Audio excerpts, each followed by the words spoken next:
Hey, this is Steve Halleck with TikToking, and I've got a wild one here today. This is the Girard Perregaux Constant Escapement, and I'm going to hit you guys with a video review so we can try to figure out exactly what we're looking at here, right? As always, find me on my website, on Instagram, on my podcast, video reviews, Facebook, anything you can find, I'm there, right? Let's get into it. This is an amazing watch, guys. This is what I'm talking about that I wish I would see much more from bigger brands. This is real innovation here, and there's a real purpose for it, and it comes together quite well, and I want to dig into it.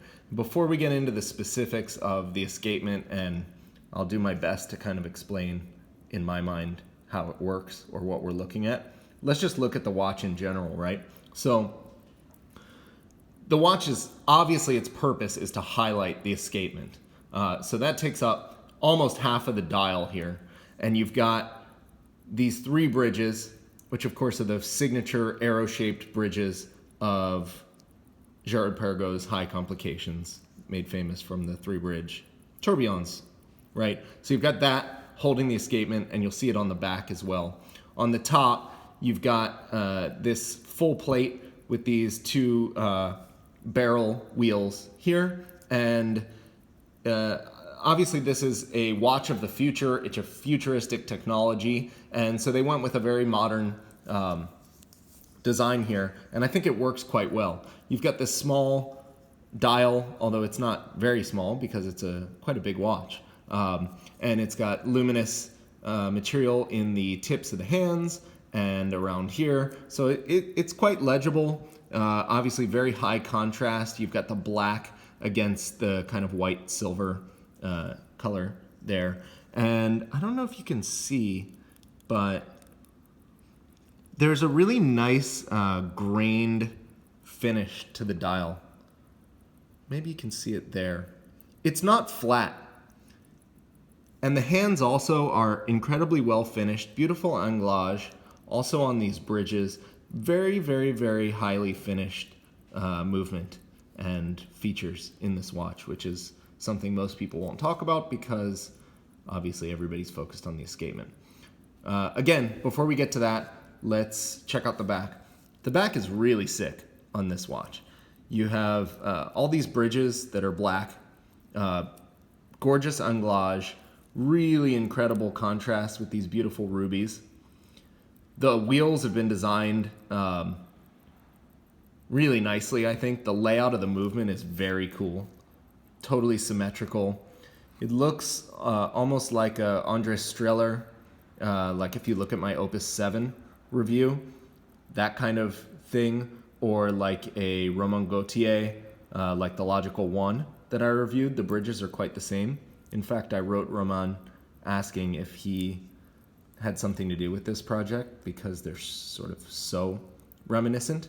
I haven't heard back yet, but I'll update on Instagram or something if I do hear back. So finishing is top notch.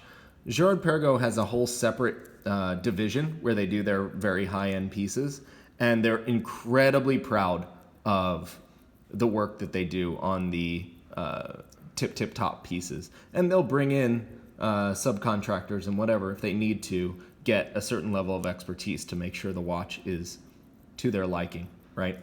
I want to show you something else pretty cool. This entire watch is very weird, and it works differently than any other watch. And if you ever end up with one, I think that you should read the manual, because I got it, and the first thing that happened to me was I couldn't wind it. I thought the watch was broken, and so winding, power reserve isn't working, watch isn't going. And come to find out, the watch actually winds backwards. So even though this sounds like it's winding, that freewheels if you're going that way. And if you wind backwards, the watch winds, right? The power reserve is linear. 6 days, they did a long power reserve to showcase how well, the constant force, right? What good is constant force if it can't run for a while? So this gives in theory, completely constant amount of push throughout this very long power reserve, right? Again, I'll get to it in a minute. But that was one crazy thing of the backwards winding. Another is that even when it's wound, or if you set the time the other counterclockwise, the whole thing can stop. And you have to, so I thought the watch was broken. But it's in the manual, again, of course, RTFM, as they say online. You have to hold the watch like this, and you like rotate it fast to the side, and it starts the watch.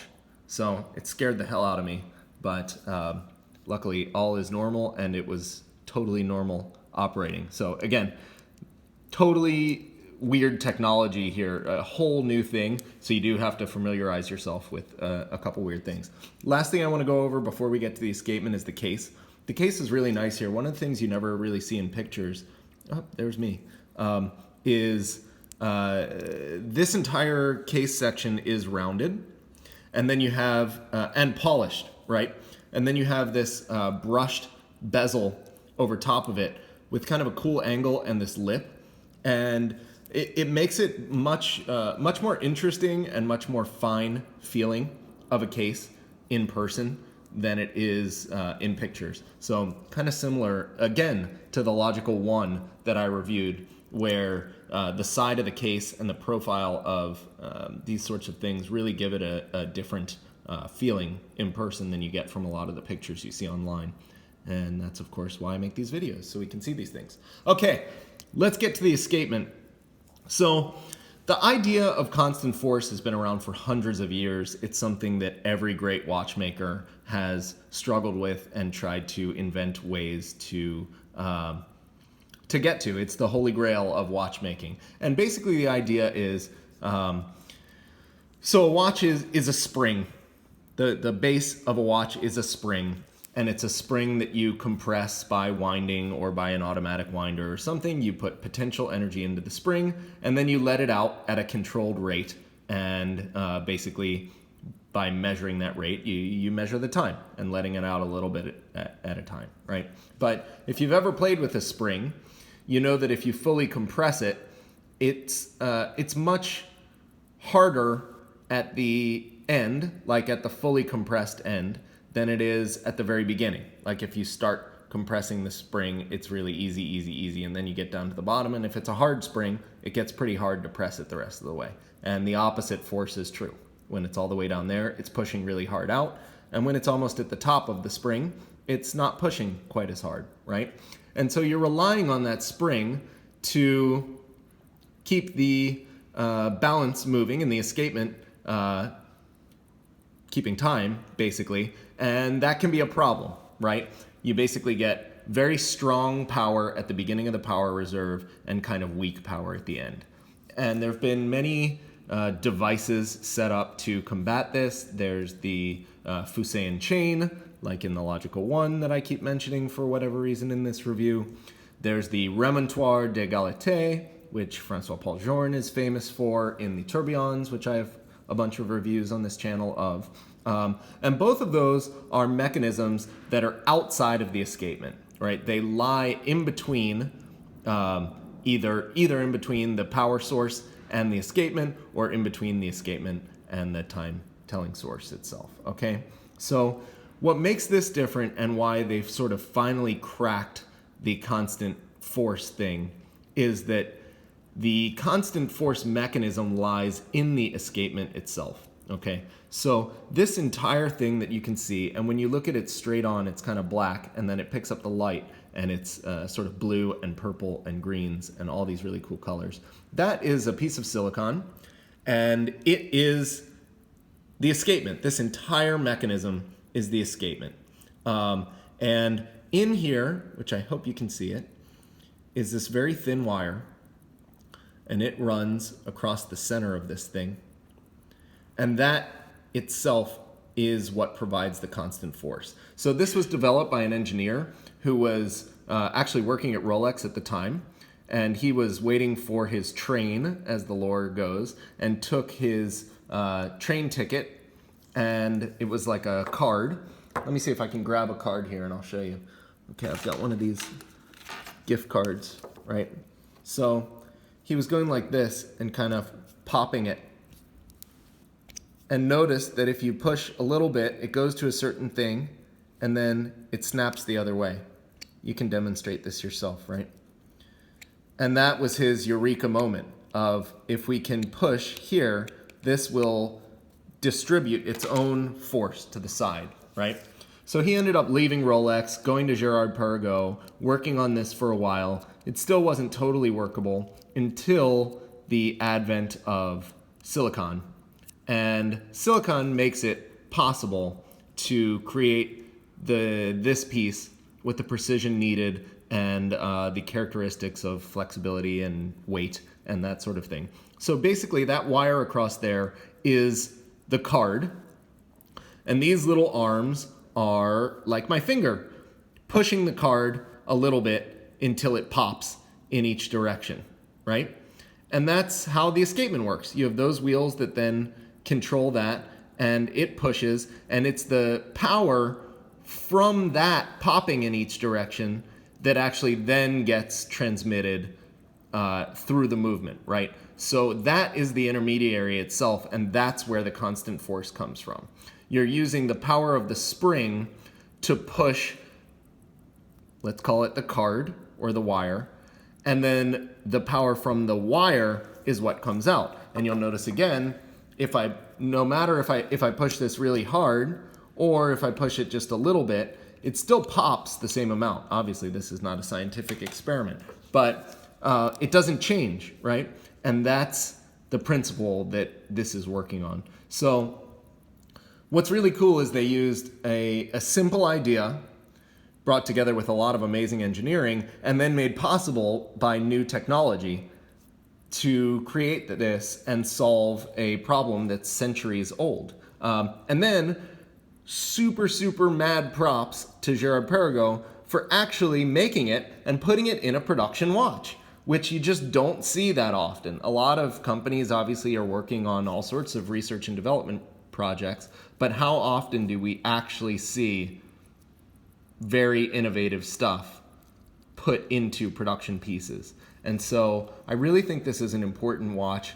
I highly commend GP on what they've done. I think they executed it very well. Also, the finish is great. I really like the design, and man, it's just cool, right? So I'll show you the watch on the wrist.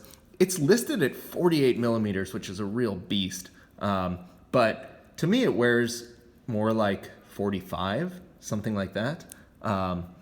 The only other watch that I had that's similar listing size is the Grubel Forsey Technique that I've done a review on. That's listed at 47.5. And this definitely wears smaller than that watch, but it's also a lot thinner, so that might be part of why. It comes on this really cool, actually, titanium deployant buckle. And I like the system with these two pegs. I always get worried of these deployants that have just one hole because I've seen them fall out basically and then the watch falls off your wrist. But because it has these two pegs and it kind of goes through at an angle, it would be very difficult for this watch to fall off. I don't know if I mentioned, but the case of this watch is white gold. They make it in white gold and rose gold. And I think they just made a black variant, but I'm not sure if the model's 100% the same. Okay, so we've got this on now. Let me put it on the wrist.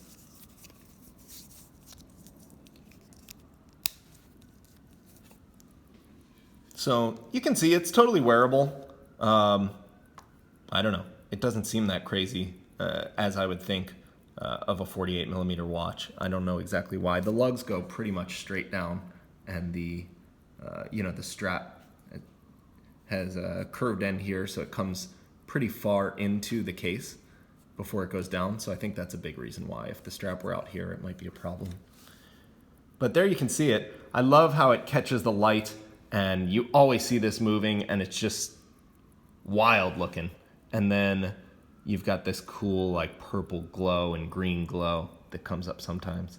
But at the end of the day, it's a really wearable and readable watch. And anyway, this video was a little bit longer. It got a little bit technical. It's a bit of a crazy concept. I hope that this made it easier to understand, if not fully easy. Jason Heaton wrote a great article on it for Revolution magazine, so you can look at that if you want further information. And that's all I got for now. So I hope to come back soon with some cool pieces for you guys, and I hope you enjoyed this one. Thanks.